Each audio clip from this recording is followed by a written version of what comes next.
মুখোশধারী সাধু সন্ন্যাসী আছে সমাজে, যাকে দেখতে দেখা যায় পীর সাহেবের ভাইয়ের মতো, অথবা পীর সাহেব এরকম মনে হয় খুব ভালো মানুষ, কিন্তু গোপনে গোপনে সমাজের মধ্যে কূটনীতি চাইল বুদ্ধি দিয়া বিশৃঙ্খলা সৃষ্টি করে। এমন লোক আছে না নাই? বলেন না আছে। আমি বাংলাদেশের ঐতিহ্যবাহী দরবার শরীফ, ইমাম রাব্বানী দরবার শরীফের এই মিম্বরের জায়গায় দাঁড়িয়ে আমার ব্যক্তিগত কোনো কথা বলার সুযোগ নেই। কোরআন ও হাদিসে যতটুকু পাবো আমার ক্ষুদ্র জ্ঞানে ততটুকু বলব। যদি এটা কারো গায়ে যায় পড়ে, কারো আচরণের পরিপন্থী হয়ে যায়, এটা আপনার বিষয়। কোরআন ও হাদিস কখনো মুখ দেখে কথা বলে না। একটু আপনারা মসজিদে আসছেন যেহেতু কথা বলিয়েন। সমাজের মধ্যে কিছু আছে বিশৃঙ্খলা সৃষ্টি করে, আমরা ওনাদেরকে চিনি, আমরা জানি এই লোকটা সমাজে ভেজাল লাগায়, বিশৃঙ্খলা সৃষ্টি করে। আবার কিছু লোক আছে সমাজে খুব ভদ্র, সবাই ওনাকে সম্মান করে, ভালো মানুষ, কিন্তু কূটনৈতিক চাইল দিয়া সমাজের মধ্যে বিশৃঙ্খলা সৃষ্টিকারীদেরকে বুদ্ধি পরামর্শ দিয়ে ভেজাল লাগায়। সবাই একটু বললেন, এরকম 2-4 জন সমাজে থাকেনি? আমার আল্লাহ পাক কোরআনুল কারিমে নিজেই ঘোষণা দিয়েছেন, ওয়ায়ুফসিদুনা ফিল আরদ উলাইকা লাহুমুল লা'না। এই পৃথিবীতে যারা ফাসাদ সৃষ্টি করে, আল্লাহ পাকের গজব লানত তাদের উপরে, ওয়ালাহুম সুউদ্দার, এবং তাদের জন্য রয়েছে নিকৃষ্ট আবাসস্থল, যেখানে তারা জাহান্নামে থাকবে। আমার আল্লাহ এই ফাসাদ সৃষ্টির বিষয়ে আল্লাহ পাক নিজেই বলেছেন, ওয়াল্লাহু লা ইউহিব্বুল ফাসাদ। আল্লাহ পাক ফাসাদ পছন্দ করেন। কাটাকাটি, মারামারি, মানুষ হত্যা করা, মানুষ গুম করা, মানুষের সম্পদ নষ্ট করা, রাষ্ট্রীয় সম্পদ নষ্ট করা, মানুষের চরিত্রের উপরে কুলুকালি দেওয়া, মানুষের মর্যাদা সম্মান হানি করা, এগুলো ফাসাদের অন্যতম। আমার আল্লাহ বলেন, ওয়াল্লাহু লা ইউহিব্বুল ফাসাদ। আল্লাহ নিজে ফাসাদ পছন্দ করে না, আবার ফাসাদ সৃষ্টিকারীকে আল্লাহ ভালোবাসে। সম্মানিত সুধী, ফাসাদ শব্দটা আল্লাহ সৃষ্টি জগতে মানুষকে সৃষ্টি করার সময় সর্বপ্রথম ফাসাদ শব্দটা বের করেছিলেন ফেরেশতাগণের মুখ দিয়ে। আমার আল্লাহ বলেছেন, ইন্নী জাইলুন ফিল আরদি খলিফা। নিশ্চয় আমি পৃথিবীতে প্রতিনিধি পাঠাবো, প্রতিনিধি সৃষ্টি করব। ফেরেশতাদেরকে নিয়ে মিটিং করার আল্লাহর দরকার নাই। আল্লাহ পাক কোনো সিদ্ধান্ত নিলে কারো পরামর্শ প্রয়োজন নাই, তবু আল্লাহ সাক্ষী রাখার জন্য আল্লাহ পাক এগুলো করে। আল্লাহ পাক যখন বললেন মানুষ বানাবেন, ক্বালু আতাজআলু মান ইউফসিদু ফিহা। ফেরেশতারা বলেন, আয় আল্লাহ, আপনি কি চান এই পৃথিবীতে মানুষ বানাইয়া ফাসাদ সৃষ্টি করতে? ঝগড়া ঝাগড়ি, কাটাকাটি, ওয়াইসফিকুদ দিমা, এরা রক্তারক্তি করবে, মানুষকে মানুষ মারবে, আপনি কি এটা চান? আল্লাহ বলেন, চাই না। তো তাহলে ওয়ানাহনু নুসাব্বিহ, আমরা নিজেরাই তো আল্লাহ তাসবিহ পড়তেছি, ওয়া নুকাদ্দিসু লাক, আপনার পুত পবিত্র করতেছি, ঘোষণা করছি। আমরা ফেরেশতারা আপনার ইবাদত করি, আপনার জন্য যথেষ্ট নয়, আবার মানুষ কেন বানাবেন? আল্লাহ বলেছিলেন, ইন্নী আলামু মা লা তা'লামুন, নিশ্চয়ই আমি যাহা জানি তোমরা তাহা জানো। তাহলে বোঝা গেল মানুষ যে মারামারি করবে এটা নিয়ে প্রথম দরবার হয়েছে মানুষ বানাইবার আগে। কথা বল না, প্রথম সালিশ মানুষ যে মারামারি করবে এটা প্রথম দরবার মানুষ বানাইবার আগেই ফেরেশতারা বলে আল্লাহ বলছে করবে না, ফেরেশতারা বলছে করবে। এখন যদি কোনো মানুষ ফাসাদ করে, তখন ফেরেশতারা বলে, আয় আল্লাহ, আমরা বলেছিলাম মানুষ বানায়ও না, ওই দেখো মেরে ফেলছে, ওই দেখো ফাসাদ সৃষ্টি করছে, ওই দেখো রক্তারক্তি করছে। তখন আমার আল্লাহ ফেরেশতাদের কাছে কি বলবে? আল্লাহ বলে, তুমি ফাসাদ সৃষ্টিকারীর দিকে তাকাইও না, আরেকটা লোকের দিকে তাকাও। কে? দেখাও না একটা মানুষ আমাকে সিজদা করছে, জিয়ারত করছে, কোরআন তেলাওয়াত করছে, সামনে খানা, আমার হুকুম না পড়া পর্যন্ত ইফতার করে না, এদের দিকে তোমরা তাকাও। সুবহানাল্লাহ বলেন। তাহলে ফাসাদ সৃষ্টি করা, মারামারি করা, এটা কি ভালো না খারাপ? প্রথম দরবার হইল মানুষ বানাইবার আগে, এবার দ্বিতীয় দরবার। আল্লাহ পাক পৃথিবীতে আল্লাহর সিদ্ধান্ত মতে, আল্লাহর দয়ায় আমাদের আদি পিতা আদম আলাইহিস সালাম আর মা হাওয়া আলাইহিস সালামকে পৃথিবীতে পাঠাবেন। এটা আল্লাহর সিদ্ধান্ত, আল্লাহর ইচ্ছা, কিন্তু এটা সিস্টেমে পাঠাবেন। আল্লাহ পাক শয়তানকে বললেন, তুমি দূরে থাকো। আদম নবীকে বললেন, লা তাকরাবু হাযিহিশ শাজারা, তুমি এই গাছের কাছেও যাইও না, যদি যাও তাহলে তোমার মধ্যে ফাসাদ সৃষ্টিকারীর একটা প্রবণতা দেখা যাবে। আদম নবী যায় নাই, মা হাওয়াও যায় নাই। তৃতীয় এক ব্যক্তি পাগড়ি মাথায় দিয়া, জুব্বা পয়রা, হুজুর বেশে আইসা আদম হাওয়ারে গন্ধম খাওয়াইয়া দিছে। কোনসে ব্যক্তিটা কি আসলে ব্যক্তি না শয়তান? বলেন না, বলেন না। আমি প্রথমেই বলেছিলাম, সমাজের মধ্যে কিছু লোক আছে খুব সুন্দর, কিন্তু ভিতরে ভিতরে কি করে? সমাজের মধ্যে ফাসাদ সৃষ্টি করতে ইন্ধন দেয়। এই ইন্ধন দিছে শয়তানে। বলেন কে? বলেন না কে? আচ্ছা, ইন্ধন দিছে শয়তানে, আল্লাহ জানেনি। আবার শয়তান যে ইন্ধন দিবে এটাও আল্লাহ জানেনি, কিন্তু বক্তব্য হয়ে গেল আদম আলাইহিস সালাম আর মা হাওয়া।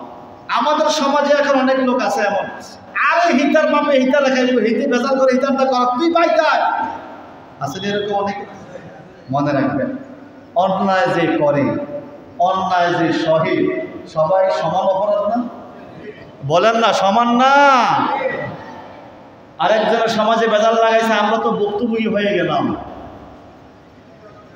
আমরা কোটা, কিন্তু আমরা ভুক্তভোগী হয়ে গেলাম।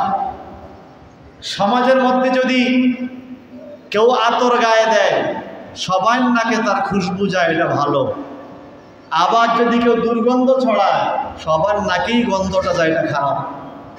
সুতরাং ফাসাদ, ফিতনা, এটা অনেক বড় খারাপ। আমার নবীর জবান দিয়ে আল্লাহ পাকের বাণী, আল ফিতনাতু আসাদ্দু মিনাল কাতল, ফিতনা সৃষ্টি করা কতলের চাইতো আর কঠিন পাপ, মানুষ হত্যার চাইতো কঠিন পাপ হলো ফিতনা। ফিতনা কিভাবে হয়? গীবতের দ্বারা ফিতনা হয়, চগলখুরির দ্বারা ফিতনা হয়, পরনিন্দার দ্বারা ফিতনা হয়, হিংসার দ্বারা ফিতনা হয়। হয় কি না? বলেন না, হয় কি না? ভাই সব বন্ধুরা আমার, আল্লাহ পাক রব্বুল ইজ্জত কুরআনুল কারীমে এই ফিতনা ফাসাদের খবর বলেছেন। আদম আলাইহিস সালাম হয়ে গেলেন ভুক্তভোগী, উনি আবার দুনিয়াতে আসলেন, কিন্তু সেই ছদ্মবেশী শয়তান পাগড়ি পরে হাবিল কাবিলের মধ্যে প্রথম বেজাল লাগাইয়া দিল। ফিতনা কি লিঙ্ক লাগাইয়া দিল, বেজাল লাগাইয়া দিল। হ্যাঁ, হাবিল কাবিল, তোমরা তো দুই ভাই। হ্যাঁ, দুই বোনের নাম, একজনের নাম আকলিমা, আরেকজনের নাম গাজা। তো আকলিমা ছিল পরম সুন্দরী, আর গাজা ছিল তুলনামূলক একটু কম সুন্দর। সিদ্ধান্ত মতে আকলিমার সাথে হাবিলের বিয়া, গাজার সাথে কাবিলের বিয়া, দুইজন সংসার চলছে, ছেলে মেয়েও হয়েছে, কোনো ঝামেলা নাই। কিন্তু শয়তান আবার পাগড়ি মাথায় দিছে। দরবেশ সাইজা কাবিলরে আইসা বলতেছে, আকলিমা সুন্দরী, তুমি আকলিমাকে বিয়ে করতে পারবা? তুমি কে? আরে আমি তোমার হিতাকাঙ্ক্ষী, আমি তোমার খুব ভালো উপকার করার একজন লোক, আমি দরবেশ। কিভাবে করা যায়? দেখো, হাবিল বসে আছে পাহাড়ের পাদদেশে, তুমি উপরের থেকে একটা পাথর ছেড়ে দাও, হাবিল পাথরের নিচে পড়ে থাকবে, তুমি আকলিমাকে বিয়ে করবে। শয়তান দিয়া দিল লিঙ্ক লাগাইয়া, হাবিল শহীদ হয়ে গেল কাবিলের পাথর লাগাতে। বেজাল লাগাইছে শয়তানে, বক্তব্য হয়ে গেল আদম সন্তান। কথা বলেন ঠিক কি না? প্রথম মায়ের শুরু হইল সে হাবিল এবং কাবিলের মধ্যে। লাগাইছে কি? কোনো মানুষেরা শয়তানের? বলেন না কে?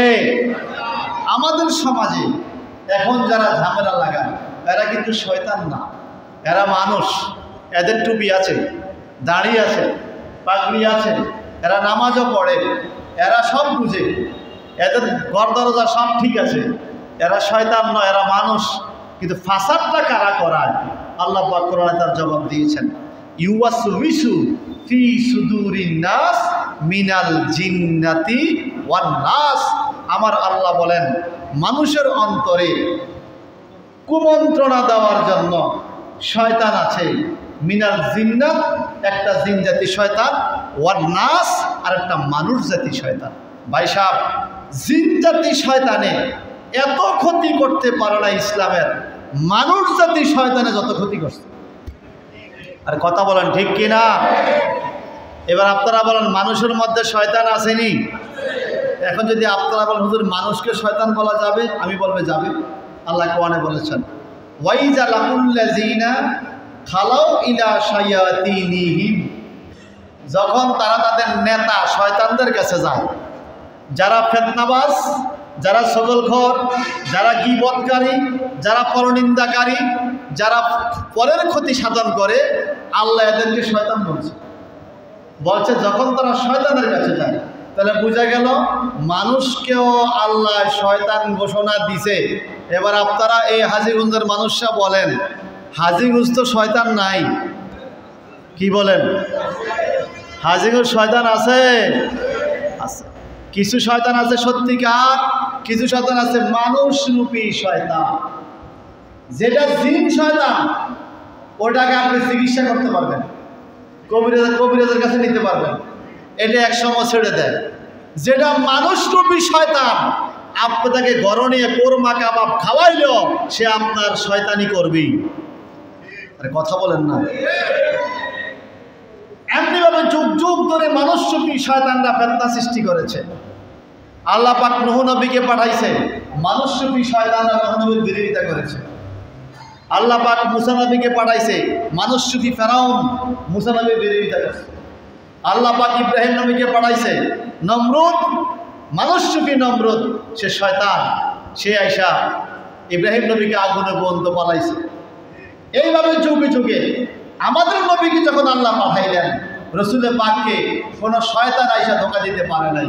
শয়তান ধোকা দিছে মানুষে, মানুষ আইসা ক্ষতি করছে আমার নবীর। এই ক্ষতিতে আমার নবী হয়ে গেলেন ভুক্তভোগী। কি হয়ে গেলেন? ইসলাম প্রচারের ক্ষেত্রে নিজের বাড়ি ছেড়ে দিলেন, নিজের ঘর ছেড়ে দিলেন, মক্কা ছেড়ে মদিনায় চলে গেলেন, পরিবার ছেড়ে দিলেন, নিজের সন্তান ছেড়ে দিলেন, নিজের সাহাবায়ে কেরাম শহীদ হয়ে গেল, নিজের কলিজার টুকরা নাতি ইমাম হাসান হোসেন শহীদ হয়ে গেল, নিজের দান মোবারক পর্যন্ত ভেঙে ফেললেন এই ফাসাদ সৃষ্টিকারীদের কারণে। কথা কন ঠিক কিনা? এখন ভাইজান, রাসূলুল্লাহ সাল্লাল্লাহু আলাইহি সাল্লামের নাতি কলিজার টুকরা ইমাম হোসেন রাদিয়াল্লাহু তাআলা আনহু 61 হিজরিতে শাহাদাত বরণ করেছেন। 72 জন আওলাদে রাসূল একদিকে, 22,000 ফাসাদ সৃষ্টিকারী আরেকদিকে।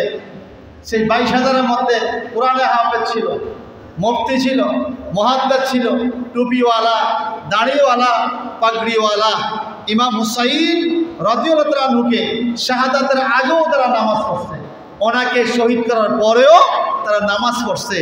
সেই নামাজই এখনো আছে। কথা কয় না? নাই মনে হয়, এখনো নাই, আছে। এখনো তারা ফাসাদ সৃষ্টি করে।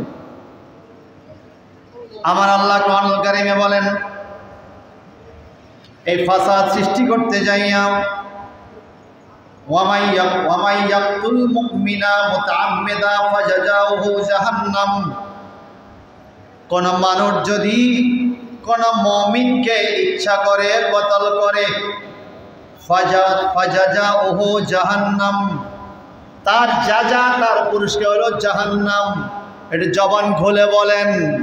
ইমাম হুসাইন রাদিয়াল্লাহু আনহু একজন মুমিন ছিলেন, ওনাকে কতল করছে এজিদ সীমারে, ভুল কইরা না ইচ্ছা কইরা? বলেন না, ইচ্ছা করে। এটাকে আরবিতে বলে মুতাআম্মাদান। আমার আল্লাহ বলেন, মাইয়াকতুল মুমিনা মুতাআম্মিদা, যেই ব্যক্তি কোনো মুমিনকে ইচ্ছা করে কতল করবে, হত্যা করবে, ফাজাজাউহু জাহান্নাম, তার পুরস্কার হলো জাহান্নাম। নাউজুবিল্লাহ বলেন। মুমিনকে মারলেই জাহান্নামী। আর ইমাম হুসাইন রাদিয়াল্লাহু আনহু শুধু মুমিন নয়, তিনি মুমিনদের ইমাম, মুমিনদের ইমাম। আল্লাহ পাক এরপরে বলেন খালিদা ফিহা, যারা কোনো মুমিনকে কতল করবে সে জাহান্নামে চিরস্থায়ী অবস্থা থাকবে। হয়তো দুনিয়ার কিছু আরাম আয়েশ ভোগ করে যাইব আর কি, কিন্তু মৃত্যুর পরে তার জাহান্নামটা চিরস্থায়ী। ওয়াগাদিবাল্লাহু আলাইহি, আল্লাহর গজব তার উপরে, ওয়া লানাহু, আল্লাহর লানত অভিশাপ তার উপরে, ওয়া আদ্দা লাহু আযাবান আযীমা।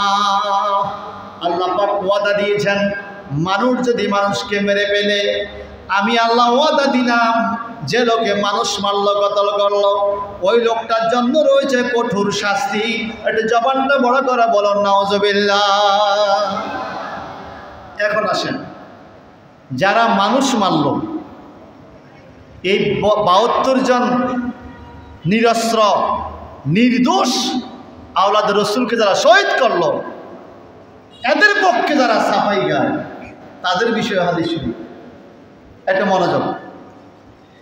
ক্বালা রাসূলুল্লাহ সাল্লাল্লাহু আলাইহি সাল্লাম, মান মাশা মা যালিম লিয়াকুয়াহু ওয়া হুয়া ইয়ালামু আন্নাহু যালিম ফাকাদ খারাজা মিনাল ইসলাম, রাওয়াহুল বাইহাকি। আমার নবীজির জবান মোবারকের বাণী, মান মাশা মা যালিম, যেই ব্যক্তি কোনো জালিমের সাথে চলে, কোনো জালিমকে সমর্থন করে, লিয়াকুয়াহু, তাকে ক্ষমতাসীন বানায়, তাকে শক্তিশালী করে। যেই ব্যক্তি কোনো জালেমের সাথে চলে এবং তার হাতকে শক্তিশালী করে, ওয়া হুয়া ইয়ালামু আন্নাহু জালেম, অথচ যে গেছে তার সাথে সে নিজেও জানে তার নেতা জালেম। আসলে এরকম আমরা যেই দলের রাজনীতি করি, আমাদের নেতা কেমন আমরা জানিনি, আর বলেন না। যদি আপনার নেতা ভালো হয়, আপনাদের হাত মজবুত করেন, আলহামদুলিল্লাহ আপনি বরকত পাবেন।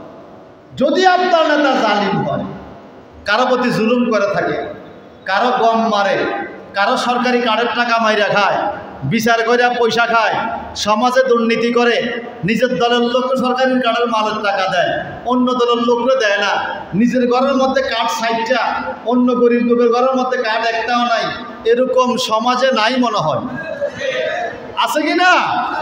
আমার নবীজি বলেন, তুমি নিজে তার হাতকে শক্তিশালী করলা, অথচ ওয়া হুয়া ইয়ালামু আন্নাহু জালিম, সে জানে যে তার নিজের নেতা জালিম। নিজের নেতা জালিম এটা চাই না, তাকে শক্তিশালী করে কথা দিয়ে, ভাষা দিয়ে মানুষের কাছে তার ভালো সুনাম বলে। আমার নবীজি বলেন, ফাকাদ খারাজা মিনাল ইসলাম। একজন জালেমের পক্ষে সাপোর্ট দেওয়ার কারণে, এই সাপোর্ট দেওয়ার সাথে সাথে সে ইসলাম থেকে বেরিয়ে গেল, অর্থাৎ সে ইসলামের মধ্যে আর রইল না। নাউজুবিল্লাহ বলে।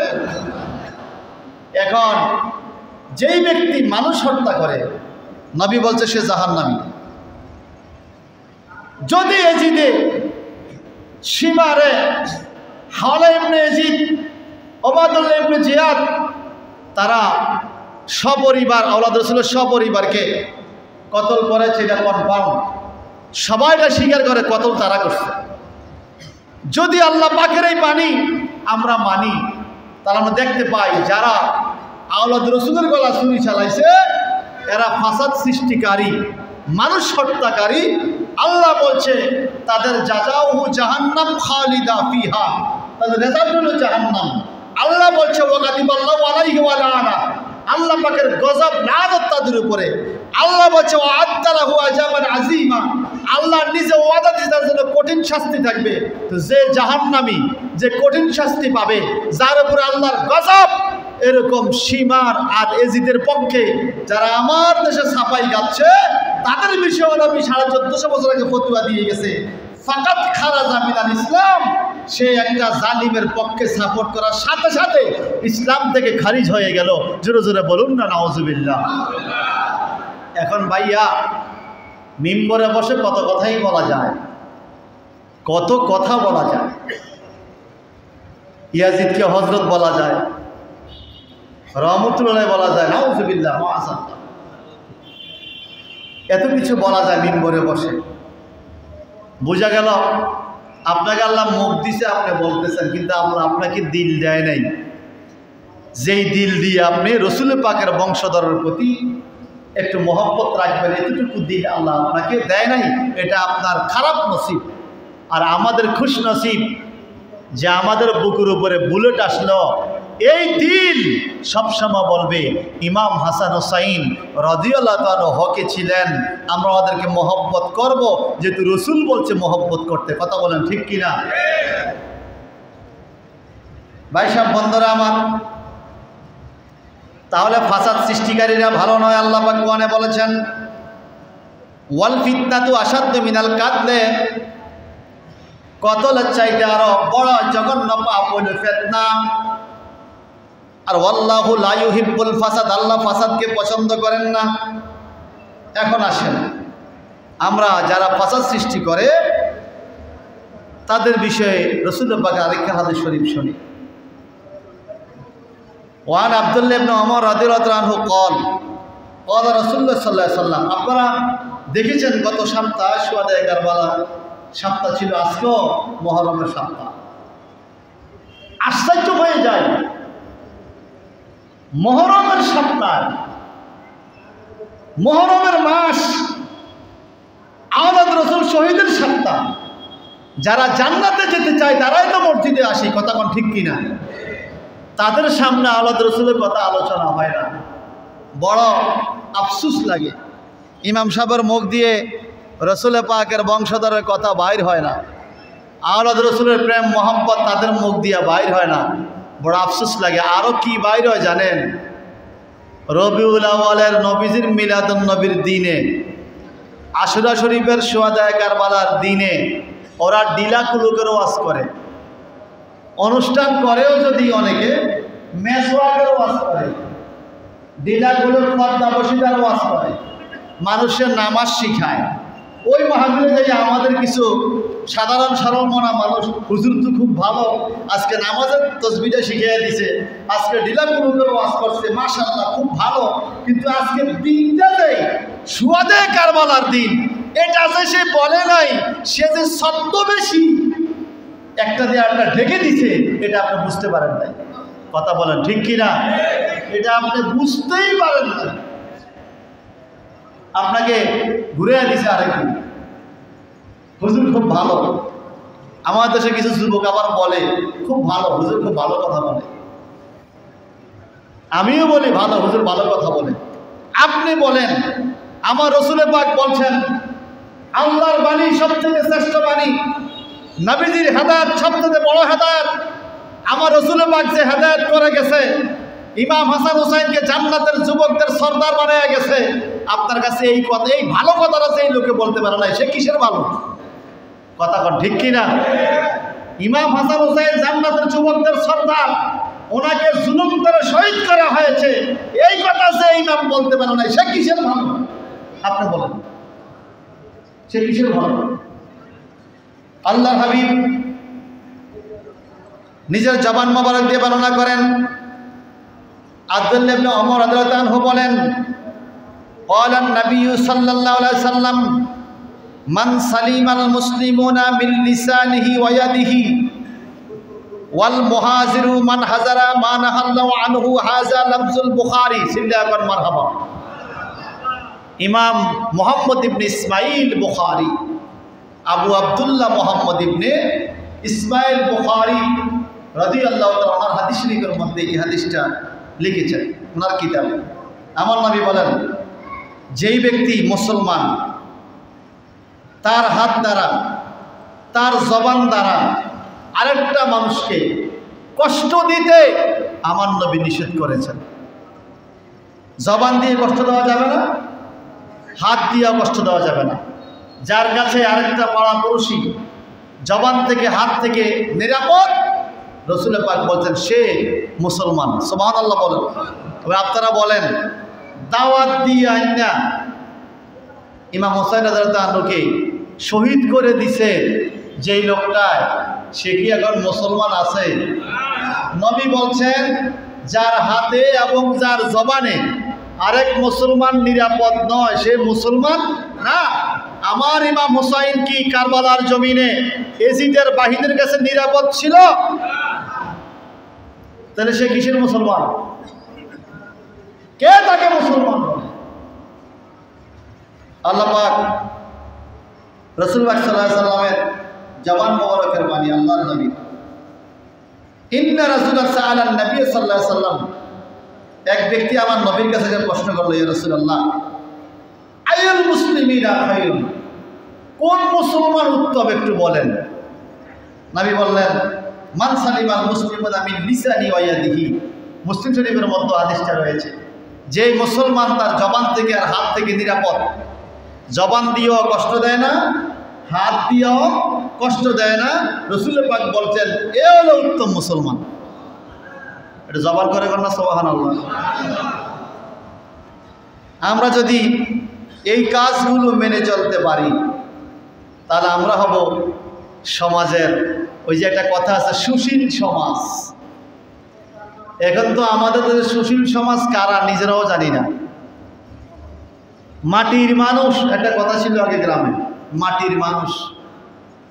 এখন মাটির মানুষকে নিজেও জানি না, কারণ যেই লোকে মাটির মানুষ নির্বাচন করবে সমাজে, এ নিজেই তো মানুষ হতে পারে না, কথা কয় না।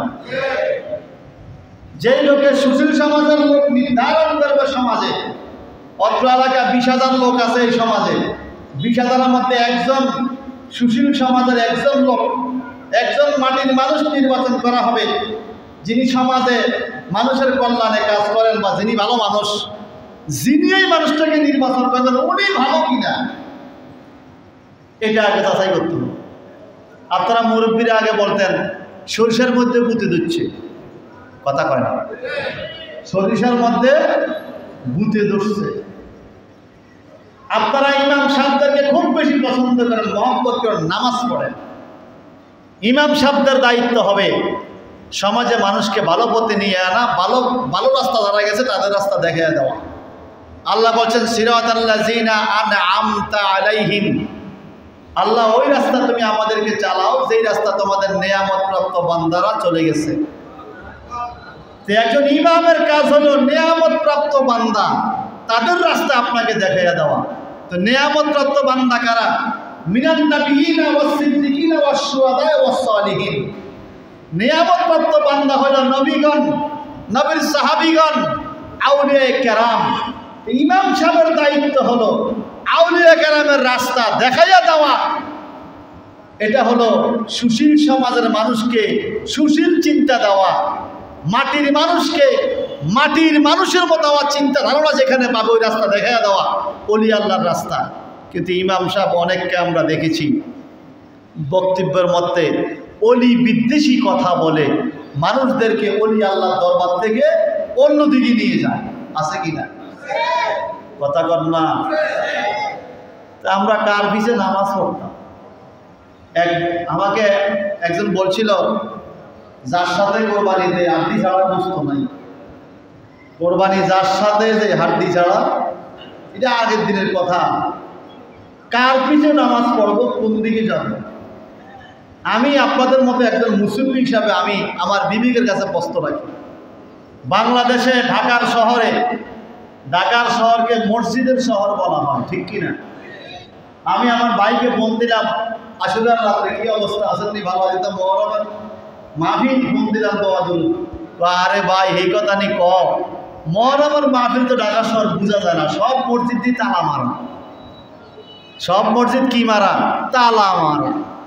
এখন আপনারা বলেন মানুষ কার থেকে শিখবে? আরে বিসমিল্লাহ ওয়া আলা মিল্লাতে রাসূলিল্লাহ, রাসূলের পাকের মিল্লাতে আমরা যারা থাকতে চাই থাকবো। রাসূল পাক বলেছেন আমার হাসান হোসাইন ছাড়া আমার মিল্লত পাওয়া যাবে। কিন্তু কেন জানি কে তাদের মুখে চাপা দিল? নিজের দলের নেতার কথা বলতে পারে, নিজের সব বলতে পারে, ইমাম হাসান হোসাইনের আলোচনা মুখ দিয়ে বাইর হয় না। অথচ প্রত্যেকটা হাদিসের কিতাবে ইমাম হাসান হোসেন রাদিয়াল্লাহু আনহুর জীবনী, ওনাদের চরিত্র, ওনাদের বৈশিষ্ট্য, ওনাদের মানাকিব গুলো হাদিসের কিতাবে স্পষ্ট লেখা আছে। ওনাদের মর্যাদাগুলো কেন, যে নবীর নাতিদের এই চরিত্র বৈশিষ্ট্য ছিল, এগুলো হাদিসে কেন আসছে? আমরা ওনাদের জীবনী শুনে শুনে আমাদের জীবনকে সাজাতে পারবো। তো যেখানে ইমাম হুসাইনের জীবনী শুনে নিজের জীবনকে আল্লাহর জীবনের মতো সাজানোর কথা হাদিসে আসছে, সেখানে আপনি এজিদ ভালো ছিল, এজিদ 100 রাকাত নামাজ পড়ছে, আমি মনে করি বর্তমানে সবচাইতে বড় ফাসাদ সৃষ্টিকারী এই লোকগুলো। কথা ঠিক কিনা? এরা সত্যবেশী শয়তান, এদের মাথায় ডুবি থাকতে পারে, মুখে লম্বা বক্তব্য থাকতে পারে, কিন্তু ইমাম হাসান হুসাইনের বিরুদ্ধে কথা বলে এজিদের প্রশংসা করে। এরা হলো বর্তমান সমাজে সবচাইতে বড় ফাসাদ সৃষ্টিকারী। আমরা আবার ওদেরকে কত কিছু বলি, হুজুর তো ভালোই কয়, হুজুর ভালো কয় নিজের লাইনে ভাই, আমার লাইনে। সব হুজুরা ওয়াজ করে নিজের লাই করে না। হুজুরা মহিলার ওয়াজ করে, পরের বউর আমলের লাই ওয়াজ করে, সমাজের অন্য মানুষের যেন আমল করে এই ওয়াজ করে। হুজুরের ভিতরে সেই আমল আছে কি না হয়তো হুজুর নিজেও জানি না। অথচ আল্লাহ বলছেন, তুমি যেটা করো না সেটা বলিও না। নবীজির কাছে মিষ্টি খাওয়া কমানোর লাগে মহিলা বউ বাচ্চা রয়েছে, নবী কইছে আগামী সপ্তাহে। কারণ নবীজি নিজেও মিষ্টি পছন্দ করতেন। আলহামদুলিল্লাহ বলেন। এই জন্য মিষ্টি খাওয়া সুন্নাত। মিষ্টি খাওয়া কি? কালকে একটা মিলাতে গেলাম মকিমাবাদ, মিষ্টি খাওয়া সুন্নত, বেগুন আইছে। বললাম ভাই আসরের পরে, আসর পড়ছেন কে কে? আতু ডান, 3 জনে আতু ডাইছে, 100 মানুষ। মিষ্টি খাওয়া সুন্নত, এটা খাইতে হয়েছে, কিন্তু নামাজ পড়া ফরজ। ওখানে যাবে এই কিয়ামতের অন্যতম আলামত। আখিরি জামানায় যখন তোমরা দেখবে ফরজের চাইতে নফলকে গুরুত্ব দিতেছে, ফরজের চাইতে নফলকে বেশি গুরুত্ব দিচ্ছে, এটা হলো কিয়ামতের আলামত। মনে রাখবেন, আমি 10টা গরু কাইটে আমার বাবার জন্য মিলাদ পড়াইলাম, আমি নিজে নামাজ পড়ি না, আমার এই মিলাদের কোনো দাম আছে? আমার বলায় 1 লক্ষ টাকা খরচ করে আমার জন্য ইফতারি খাওয়াইলো মানুষকে, আমার বলা নিজেই নামাজ পড়ে না, বলেন এই খানার কোনো দাম আছে? আল্লাহ পাক রব্বুল ইজ্জাত কোরআনুল কারীমে বলেছেন, তোমরা মাহবুবের জন্য দোয়া করো। হুজুরদেরকে আইনার দোয়া খাওয়াইলে বড় দোয়া হয় না। মনে রাখবেন, সবচাইতে বড় দোয়া হলো সন্তান। সন্তান যখন 5 ওয়াক্ত নামাজ পড়ে, চোখের পানি চলে রব্বির হামহুমা কামা রাব্বায়ানি সাগীরা বলবে, পৃথিবীর সবচাইতে বড় দোয়া মা বাবার জন্য সন্তানের দোয়া। ঠিক কি না? আবার নবী একটু লাগাইয়া দিয়েছে কথা, ওয়ালাদুন সালিহুন, যদি তোমার সন্তানটা নেককার সন্তান হয়, সন্তান যদি মদখোর হয়, সন্তান যদি ফাসাদ সৃষ্টিকারী হয়, সন্তান যদি জেনাখোর হয়, সন্তান যদি মাতাল হয়, সন্তান যদি বেনামাজি হয়, সন্তান যদি জেনাখোর হয়, সন্তান যদি বাবার অবাধ্য হয়, সন্তান যদি মায়ের অবাধ্য হয়, এই সন্তান গরু কাটটা মানুষের খাওয়াইলেও কোনো লাভ হবে। এখন সমাজের মধ্যে এখন আমরা কেন জানি ফরজের চাইতে নফলকে বড় মনে করতেছি? কথা বলেন না। নফলকে, ওই যে কালকে আমি বললাম মিলাদ পয়সা মকিমাবাদ আমাদের এক পীর ভাই দোকান উদ্বোধন, 190 মিষ্টি দাম হুজুর নবী সুন্নাত মিষ্টি খাওয়া দেন, খাই তো খান, নামাজ পড়ছেন নি? কয় না। আরে কষ্ট, নবী মিষ্টি খাইছে, যাতে মিষ্টি খাইব, নবী নামাজ পড়ে নাই? বলেন না। নবী নামাজ পড়ছেনি? মিষ্টি বেশি গেছে না নামাজ বেশি পড়ছে? নামাজ তো একে পক্ষের মধ্যে 12 রাকাত 9 রাকাত 8 রাকাত করে পড়ছে, ডেইলি 5 ওয়াক্ত সব তো নামাজ বন্ধ করছে। মিষ্টি তো ডেইলি 5 বছর আমার গায়ে নেই। কথা কর না। তোমার মিষ্টি খুব পছন্দ, নবী সুন্নাত। এতে থেকে আবার কিছু ছেলে পেলে দেবেন এরকম লম্বা চুল রাখে, কি রে বাবলি রাখছি, কি কর নবী সুন্নাত? ফরজ পড়ছস নি? করা নামাজ পড়িনি। এটা নবী সুন্নাত চুল রাখছে, ফরজ নামাজ পড়ে নাই, এটা সিটিং করি। তো নবীজির কি আখেরি জামানা কিয়ামতের আলামতের মধ্যে অন্যতম আলামত হলো ফরজের চাইতে মানুষ নফল আর মুস্তাহাবকে বড় মনে করবে, ওটার গুরুত্ব বেশি থাকবে, ফরজের খবর থাকবে না। এরকম আলামত এখন বর্তমানে বিশ্বে শুরু হয়েছে কি হয় নাই? আল্লাহ তুমি আমাদের সকলকে হেদায়েত দান করো। আল্লাহ আগে আমাকে হেদায়েত দাও, এরপরে সবাইকে দাও। আমি আগে আমারটা তো আগে নিজে বাঁচি, এরপরে পরেরটা। আগে আল্লাহ আমারে হেদায়েত দাও, এরপরে সবাই দাও। আমিন কন। মা বাবার কবর জিয়ারত আপনার জন্য কবুল হবে যদি আপনি নামাজি হন। আপনি কোনো নামাজ পড়েন না, আপনি জিয়ারত করেন, কাজ হবে না। আল্লাহ তুমি সবাইরে বোঝার তৌফিক দাও। আমিন বলেন। ভাই সাহেব আমার, তা আমি কথা শেষ করে দিচ্ছি। আমরা সমাজে ফাসাদ সৃষ্টি করব, এই শুধুমাত্র মানুষ মারলে ফাসাদ হয় না। কিলিকবাজি কইরা, চুগলখড়ি কইরা, গিবত গাইয়া, সমালোচনা কইরা, পরনিন্দা কইরা, এগুলোও ফাসাদ হয় কি না? আল্লাহ পাক বলছেন আল্লাহু লা ইউহিব্বুল ফাসাদ, আল্লাহ ফাসাদকে মহব্বত করে, ফাসাদকে আল্লাহ পছন্দ করে না। জবাব আপনাদের দোয়ায় আগামী শুক্রবার যদি আল্লাহ দয়া করে জুমার নামাজ ইনশাল্লাহ বাইতুল্লাহ শরীফ সামনে রেখে পড়ার ইচ্ছা করছে, আল্লাহ যদি কবুল করে। আমাদের সাথে আরও কয়েকজন আছে এলাকার, আমাদের প্রায় 60 জন হাজি আমরা এই কাফেলা যাচ্ছি আগামী মঙ্গলবারে ফ্লাইট ইনশাআল্লাহ। আপনারা দোয়া করবেন। আগামী জুমায় আমি সেখানে যাব, আপনাদের জন্য দোয়া থাকবে, আল্লাহ যদি কবুল করে। আমিন কর না। আমি যদি এতটুকু বলি, আল্লাহ আমাদের দরবার শরীফের মুসল্লিদের দোয়াটা তুমি এই লোকে কবুল করে নাও। আল্লাহ তো ভালো মানুষের সাথে আমাদেরকে কবুল করতেও পারে। আমিন বলেন না। তো আমাদের গত সপ্তাহ সুবাদে কারবালা মাহফিল হয়েছে, আপনি অনেক টাকা পয়সা দিয়েছেন, আলহামদুলিল্লাহ, আল্লাহ আপনাদেরকে কবুল করুন। পরও অনেকে দিছে, এগুলো আবার জমা দিছে। আগামী সপ্তাহ আমি থাকবো না। আপনারা প্রতি মাসে একটা মাসিক খরচ দিতেন আমাদেরকে 100 টাকা করে কমপক্ষে। আমি চাই এই 50